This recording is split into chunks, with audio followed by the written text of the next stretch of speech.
Halloween 1983 in Fairfield, Illinois. 13-year-old friends Andrew, Heath, Shane and Eric were out trick-or-treating when a boy came up to them, asking if he could join them, to which they agreed. What happened that evening was not only nasty, but disturbing. Years later, Eric told his side of the story of what happened that night.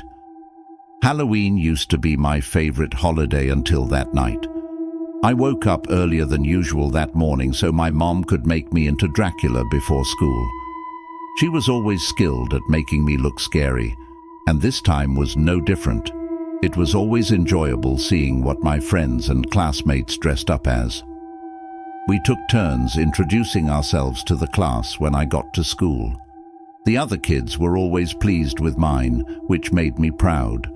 Before school let out, me and my friends decided to meet up at 5 p.m. in the church parking lot that was just down the street from my house. We then walked the streets to get as much candy as possible. When I got home, I ate the dinner my mom prepared and watched some afternoon cartoons as I eagerly awaited for 5 p.m. to roll around. After what seemed like forever, the clock finally hit 4:55. I grabbed my sack I was hoping to fill up with candy, gave my mom a hug, and bolted out the door. As I ran down the street, I could see Heath and Shane were already there and knew Andrew would be a few minutes late, as he always was. When I got close, I could hear them talking happily about how much candy they'd hoped to get, as I quickly joined the conversation. Not long after, Andrew walked up behind us, jump-scaring us as he did. We then argued for a bit on where we should start. To avoid missing houses, we started at the end of one of the far areas and worked our way through. There were also some houses outside the areas we wanted to hit. We planned on being out as late as possible or until we filled up our pillowcases. As we saw other excited kids fill the streets, we were full of energy. When we finally made it to the house we wanted to start at, we didn't waste any time walking up, ringing their doorbell, and singing the Halloween song we always sang. I always liked watching the candy drop into my bag as I grinned. We kept going from house to house as we talked and laughed and had made it down several streets as darkness started closing in. We heard a young boy behind us say, "Can I join you guys? I think I'm lost." It surprised us as we turned around, looking at him. He was wearing an old man's face and was short. He was also holding what looked like a really old metal pail. Based on his height and small body, he had to be 4 to 5 years younger than us. I looked at my friends, wondering what they were thinking when Andrew spoke up, saying, "Sure, kid, you can follow us until you find your home." "I don't know, man. He's a stranger, and we have no idea who he is. We don't need the baggage," whispered Shane in a low tone. "It's all right. Just keep up, kid," said Heath loud enough for the boy to hear. The rest of us nodded our heads in agreement, then turned back around and kept walking. Before turning around, though, I stood there looking at him as he stared intently at me through his mask. The thought, "This kid is a little off," went through my thoughts. I quickly rejected it, as the thought of filling up my pillowcase with candy was more important. As we went from house to house, the kid stayed a few feet behind us, but would come up to each house, hold out his metal pail, and say nothing. He just glared at the people giving out the candy, then continued following us. After a few houses, we whispered amongst ourselves at how strange the kid was, but laughed it off. Every class in school had a strange kid. It was nothing new. We'd been going for probably an hour when the boy walked up into the middle of us and asked, "How can I find my way home?" "I don't know, kid. Do you have any idea at all where you live?" asked Heath, somewhat upset. "No," was all he responded. "Well, then you'll just have to follow us until we're done, then talk to our parents and they can figure it out," replied Heath. The boy said nothing, just went back to following us as we kept going from house to house.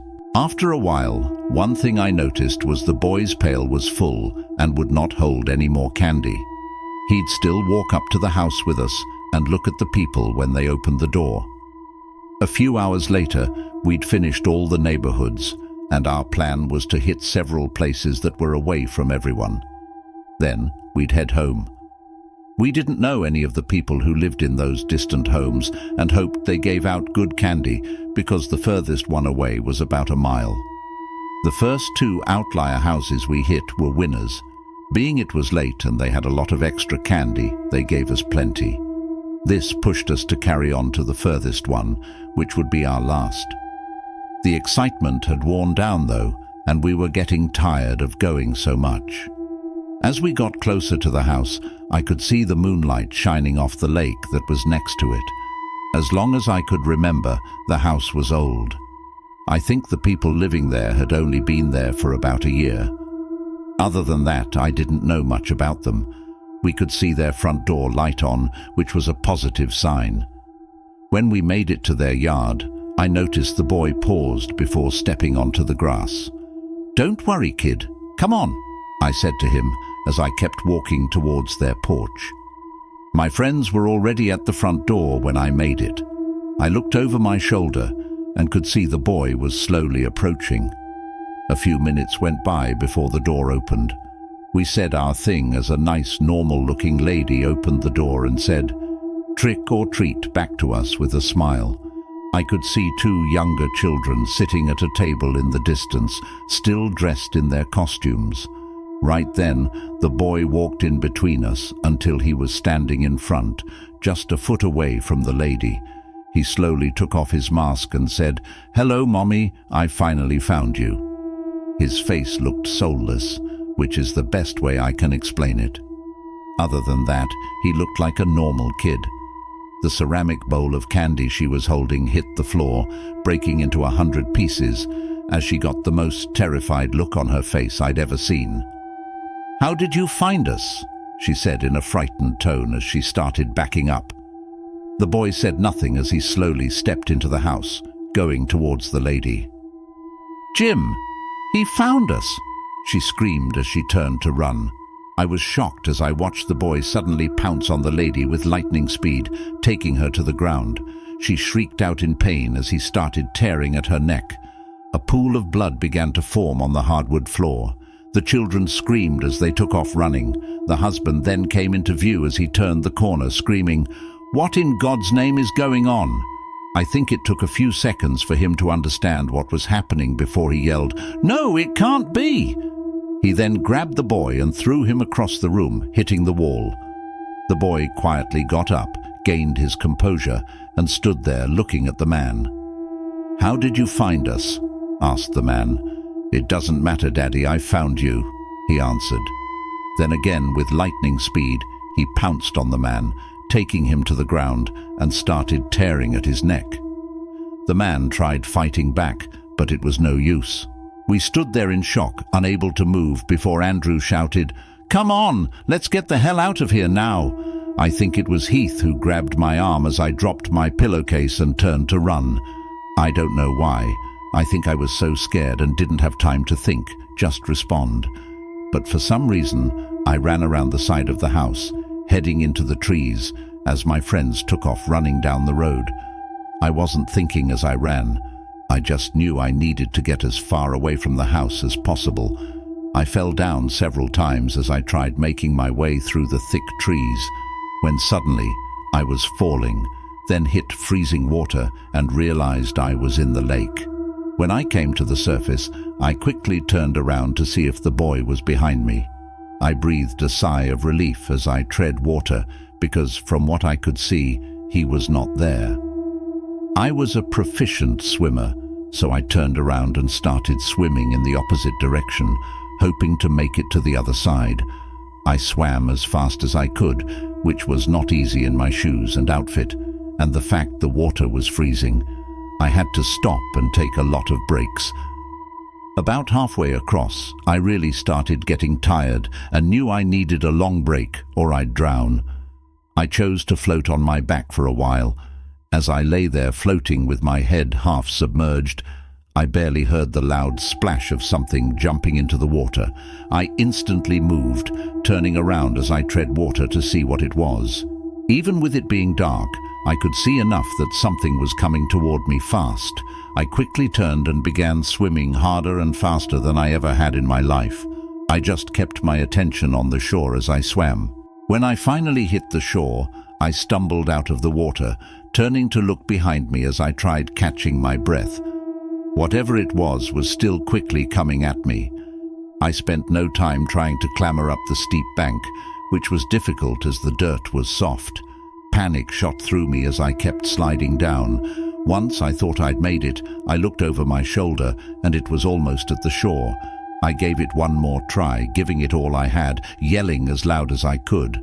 When I finally reached the top, I then stumbled through the trees, never stopping and constantly looking over my shoulder. I went for a long time before my legs finally gave out on me and I fell down. I lay there all night, scared out of my mind, almost freezing to death until morning came. When the sun rose and warmed me up enough, I made my way through the bush for what seemed like hours until I finally came to a farmhouse. The family living there called the police and my parents, who then came and picked me up. Come to find out, they'd been looking all night for me. My friends and I were questioned that day, and nothing ever came of it. When Andrew, Heather and Shane got away, they stopped at the first house they came to and called the sheriff's department. Deputies arrived at an utterly gory scene at the outlier house. Both the parents and two children, aged 8 and 10, were found dead. Their throats had been ripped out. In the house, they found family pictures that were taken at least 5 years before. Based on the ages of the two dead children in the picture, there were 3 children. Eric and his friends determined that the oldest boy in the photo followed them to the house that night. No sign of the boy was ever found, except for his footprints in the mud along the bank, where he chased Eric in and out of the lake. For more scary horror stories, please subscribe.